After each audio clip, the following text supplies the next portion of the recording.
Sometimes you have to do what's right, no matter who you might fight. And the enemy that you're going to have to fight, you're going to have to fight him anyway at one time or another. So sooner the better. I saw where they labeled Burkina Faso, Niger, and Mali as African rebels. It's about time they rebelled against that.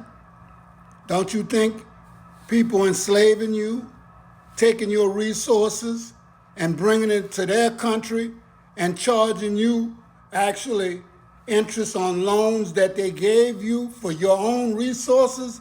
I mean, come on now. You know, I know that Europeans don't think that they were going to be able to go on forever exploiting other countries without somebody raising up and saying enough is enough.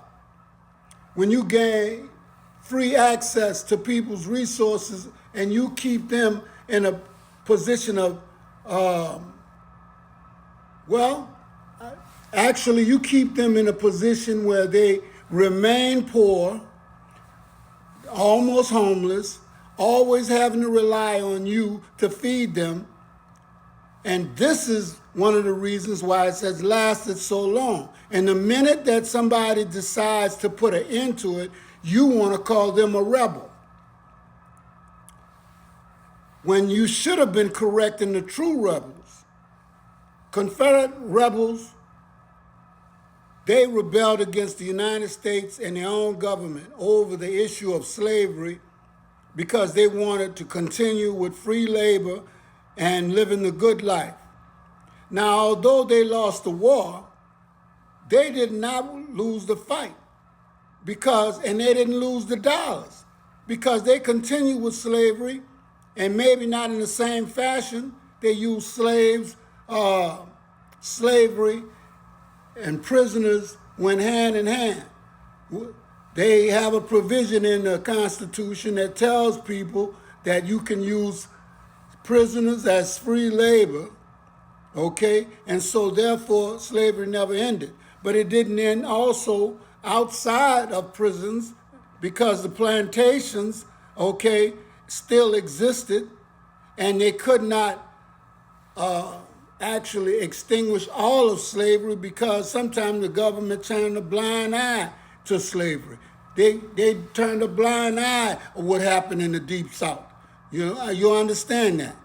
Now, and not only that, not only did Southerners do it, the people who they call carpetbaggers, they took advantage of some of the people losing their land, going to war and everything else, went down there, bought up a whole lot of land that, people who might have died or whatever the case may be, and made them out of grand plantations and probably repeated the same vicious cycle.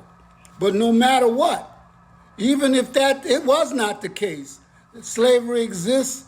The only thing is, it exists in capitalistic ways now, okay? And you may not have the plantations no more. You call them companies and corporations, okay? That's what you do today, because the way they're treating people, now it seems like people do not want to work for them no more, okay? Because, trying to fight a company or corporation when all the laws benefit them, is just like being in slavery, okay?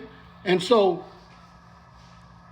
I want to tell you face to face that our African brothers and sisters, whether some of you count them as African brothers and sisters or not, I do, and I wish them the very best. And the United States needs to take a look at their overseas policies and laws and start making a bargain with Africa that benefits both parties. I don't know how that could even be forgiven because of some of the things that France has done and America has done to people in foreign lands. And they don't know about what has happened to us in this land, which is foreign to them. But I know one thing. People of color has got to come together if they want to live a more improved life. And when I'm talking about this, I'm going to run up on something else before I go. There have been people, I've been listening to some, and I'm not talking about all women, but I've heard women talk to me and tell me that they are married to Jesus, okay? They're not worrying about no man on earth, you know, and a lot of times it's older women, and, you know, I love my older women. But, you know, y'all remind me of the story in the Bible where the guy is waiting on God to come and save him, but there's a boat that passes him, and he can get on the boat, and he says no, he's waiting for God to save him. And, you know, the story goes that 2 or 3 boats or 2 or 3 avenues of saving him has passed him up. So therefore, after the last one has passed him up, he actually does not get the wish that he wants, because God is not coming down here to save any human. He puts people in your life, human beings in your life, in order to get his will accomplished. And so a direct statement to women who waiting on, and they say they're married to Jesus and things like that. You are a woman, and he has put men on earth. It doesn't matter your age. There's always somebody out there for you, and that goes for men too, okay? You stop thinking about marrying a God, okay? Your needs are met by men, and men's needs are met by women.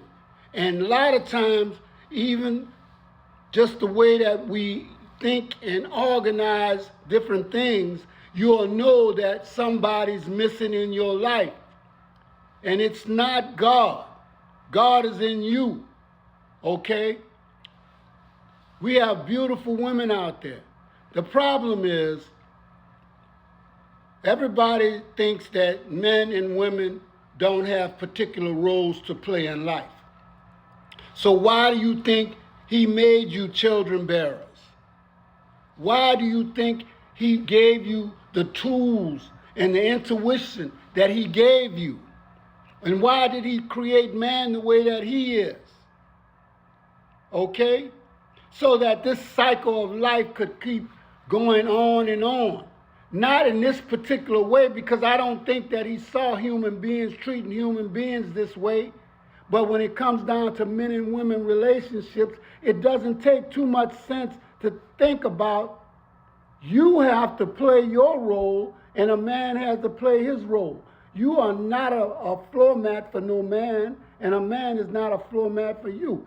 But he is on earth to be your second or first, to be your first or second. It doesn't matter. I don't believe in firsts and seconds, but I believe in people in partnership. Okay? And this is what this world is supposed to be about. Living together, you know, loving one another. Okay? Joining and making something better than it was. Alone, we can do a lot of things. But in partnership with someone, especially in a love partnership, you can accomplish great things.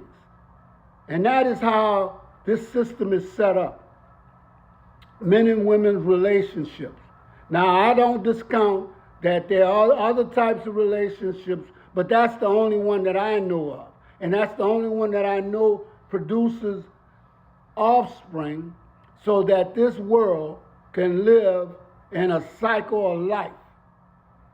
Look to nature, not nurture.